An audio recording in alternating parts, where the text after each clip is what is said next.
அனைவருக்கும் வணக்கம். இன்னைக்கு ஹிந்து நியூஸ் பேப்பர்ல என்ன இம்பார்ட்டன்ட் நியூஸஸ் இருக்கு அப்படின்னு சொல்லி பார்ப்போம்.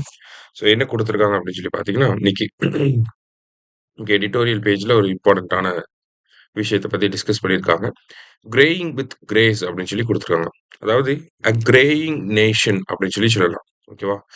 ஸோ "அ கிரேயிங் நேஷன்" அப்படின்னு சொல்லி பார்த்தீங்கன்னா, எத சொல்ல வராங்க அப்படின்னா, இந்தியாவோட இந்த பாப்புலேஷன் ட்ரெண்ட தான் சொல்ல வராங்க. சரியா? கிரேயிங் நேஷன் அப்படிங்கிறப்ப இந்தியாவோட பாப்புலேஷன் ட்ரெண்ட வந்து சொல்ல வராங்க.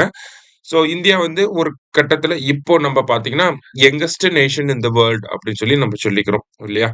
ஸோ ஆனா இது நம்மளோட பாப்புலேஷன் ட்ரெண்ட் எத நோக்கி போய்க்கிட்டு இருக்குன்னா, நம்ப கொஞ்சம் கொஞ்சமா ஓல்டஸ்ட் நேஷனா மாறிக்கிட்டு இருக்கோம் அப்படிங்கிறத இண்டிகேட் பண்ணுது அப்படின்னு சொல்லி சொல்றாங்க. ஓகேவா? எத பேஸ் பண்ணி சொல்றாங்க அப்படின்னு சொல்லி பார்த்தீங்கன்னா, ரீசென்ட்டா வந்த எஸ்ஆர்எஸ் சர்வேவ பேஸ் பண்ணி சொல்றாங்க. சாம்பிள் ரிஜிஸ்ட்ரேஷன் சர்வே சிஸ்டம் 2023க்கான ரிப்போர்ட்ட வந்து ரிலீஸ் பண்ணியிருந்தாங்க இல்லையா? அதுல பார்க்குறப்ப நம்மளோட க்ரூட் பர்த் ரேட் வந்து டிக்ளைன் ஆயிருக்கு. டோட்டல் ஃபெர்டிலிட்டி ரேட் வந்து டிக்ளைன் ஆயிருக்கு. இந்த 2மே டிக்ளைன் ஆகுறதுனால, India is moving towards a greying nation அப்படின்னு சொல்லி சொல்றாங்க. இந்தியாவோட மக்கள் தொகை வந்து நெறைய மூத்த குடிமக்கள் அதிகமாக இருக்கக்கூடிய ஒரு மக்கள் தொகையா மாறிக்கிட்டே வருது கொஞ்சம் கொஞ்சமா அப்படின்னு சொல்லி, அதுக்கான எவிடன்ஸஸ வந்து பிரசன்ட் பண்றாங்க. என்ன மாரியான எவிடன்ஸஸ குடுக்குறாங்க அப்படின்னு சொல்லி பார்த்தீங்கன்னா, இப்ப க்ரூட் பர்த் ரேட் அப்படிங்கிறது இந்தியாவுல 19.1ல இருந்தது. 2022ல 19.1ஆ இருந்திருக்கும். இப்போ அது 18.4ஆ டிக்ளைன் ஆயிருக்கு. சரிங்களா? 18.4 இது இன்னும் 2024, 25 டேட்டாலாம் வரப்ப இன்னும் கம்மியாயிருக்கும். அப்ப க்ரூட் பர்த் ரேட் அப்படிங்கிறது கம்மியாயிட்டு இருக்கு. அடுத்ததா டோட்டல் ஃபெர்டிலிட்டி ரேட் அப்படிங்கிறது 2.0ல இருந்தது. இப்போ 1.9க்கு வந்திருக்கு. எப்பயுமே டோட்டல் ஃபெர்டிலிட்டி ரேட் அப்படிங்கிறது 2.1ல இருக்கணும். 2.1க்கு மேல இருந்துச்சு அப்படின்னா, பாப்புலேஷன் அதிகமா இருக்குன்னு அர்த்தம். 2.1க்கு கீழ இருந்துச்சுன்னு பார்த்தீங்கன்னா, பாப்புலேஷன் கம்மியாகிக்கிட்டே வருது அப்படிங்கிறது அர்த்தம். இப்ப நம்மளோட டோட்டல் ஃபெர்டிலிட்டி ரேட் அப்படிங்கிறது 1.9ல இருக்கு. அத இண்டிகேட் பண்ணியும் சொல்றாங்க. இன்னொரு விஷயம் எத பேஸ் பண்ணி சொல்றாங்க அப்படின்னு சொல்லி பார்த்தீங்கன்னா, நம்மளோட ஓல்ட் ஏஜ் பாப்புலேஷன் ஓகேவா? 2011 சென்சஸ் படி 8.6% இருந்துச்சு. ஆனா இப்ப பார்த்தீங்கன்னா 9.7% இருக்கு. இந்தியாவிலேயே அதிகமா கேரளால பார்த்தீங்கன்னா 15% இருக்காங்க வோல்டேஜ் பாப்புலேஷன். அப்ப வோல்டேஜ் பாப்புலேஷன் அப்படிங்கிறது இன்கிரீஸ் ஆயிட்டே வருது. ஓகேவா? இதையும் பேஸ் பண்ணி சொல்றாங்க. இந்தியா வந்து கிரேயிங் நேஷன் ஆயிட்டே இருக்கு அப்படின்னு சொல்லி. சரியா? அப்ப இந்த மாரியான டெர்ம குடுத்துட்டு நமக்கு மெயின்ஸ் பாயிண்ட் ஆஃப் வியூல கேட்கலாம்.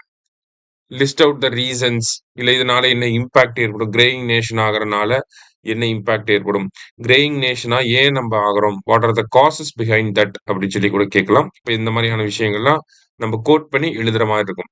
இதனால என்ன இம்பாக்ட் ஏற்படும் அப்படிங்கிறத பார்த்தீங்கன்னா, நமக்கு வந்து ஓல்ட் ஏஜ் பாப்புலேஷன் அதிகமாகுறாங்க. அப்ப டிபெண்டன்சி அப்படிங்கிறது அதிகமாகுது. அப்ப வொர்க்கர்ஸ் புரொடக்டிவிட்டி அப்படிங்கிறது கம்மியாகுது. ஓகேவா? வேற என்ன மாரியான சேலஞ்சஸ்லாம் இருக்கு? ஹெல்த் கேர்ல ஒரு சேலஞ்ச் வரும். ஏன்னா ஓல்ட் ஏஜ் பாப்புலேஷன் டிபெண்டன்சிலாம் அதிகமாகறனால, ஓல்ட் ஏஜ் சிக்னஸ் அந்த கெரியாட்ரிக் கேர் அப்படின்னு சொல்லி சொல்லுவாங்க. ஸோ அதுக்கான ஒரு செலவினங்கள் அதிகமாகும். அரசாங்கம் பார்த்தீங்கன்னா, ஓல்ட் ஏஜ் பீப்பிள்க்கான கேர்ல அதிகமா ஸ்பெண்ட் பண்ண வேண்டியதா இருக்கும். நெறைய திட்டங்கள வந்து கொண்டு வர வேண்டியதா இருக்கும். உதாரணத்துக்கு இப்ப கூட பார்த்தீங்கன்னா, நம்ம அரசாங்கம் அன்புச்சோலை மையங்கள் அப்படிங்கிறதெல்லாம் கொண்டு வந்தாங்க. ஏன்னா நம்ம பாப்புலேஷன்ல ஓல்ட் ஏஜ் பீப்பிள் அதிகமாயிட்டே போறாங்க. அப்ப அவங்களோட கேருக்காக இதெல்லாம் நம்ம பண்ணி ஆகணும். இன்னொரு வேற என்ன இம்ப்ளிகேஷன்ஸ்லாம் இருக்கு அப்படின்னு சொல்லி பார்த்தீங்கன்னா, நமக்கு இப்போ நம்ம பிரசென்ட்டா பார்த்தீங்கன்னா, யங் டெமோகிராபிக் டிவைடன்ட் அப்படிங்கிறது இருக்கு. இத யுட்டிலைஸ் பண்றதுக்கு நம்ப பெஸ்ட்டான ஸ்கீம்ஸ கொண்டு வந்து, இல்ல இன்னோவேஷன்ஸ கொண்டு வந்து நம்ப ஜாப் கிரியேஷன், எம்ப்ளாய்மென்ட் ஆப்பர்ச்சுனிட்டீஸ அதிகப்படுத்தி குடுக்கணும். அப்பதான் நம்ம டெமோகிராபிக் டிவைடன்ட்ட வந்து கரெக்ட்டா அந்த பொட்டன்ஷியல கரெக்ட்டா யுட்டிலைஸ் பண்ண முடியும். ஸோ அதையுமே வந்து ஒரு சேலஞ்சா தான் இந்த இடத்துல பிரசன்ட் பண்றாங்க. சரியா? ஸோ யங் நேஷனா இருக்கப்ப, அதுக்கேத்த மாதிரியான விஷயங்கள பண்ணணும். அப்பதான் நம்ம கிரேயிங் நேஷனா இருக்கிறப்ப, பாப்புலேஷன் சஸ்டெயின் ஆகும் அப்படிங்கிறத சொல்றாங்க. ஓகேவா?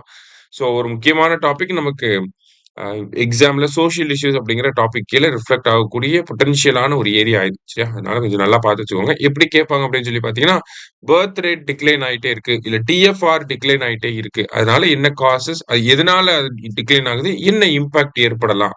இல்ல அரசாங்கம் என்ன மாதிரியான ஸ்டெப்ஸ எடுக்கணும்? கிவ் யுவர் சஜஷன்ஸ் அப்படிதான் கேட்பாங்க. சரியா? நம்மளும் மெயின்ஸ் பாயிண்ட் ஆஃப் வியூல இதே கொஸ்டினையும் பார்ப்போம். சரிங்களா? Thank you.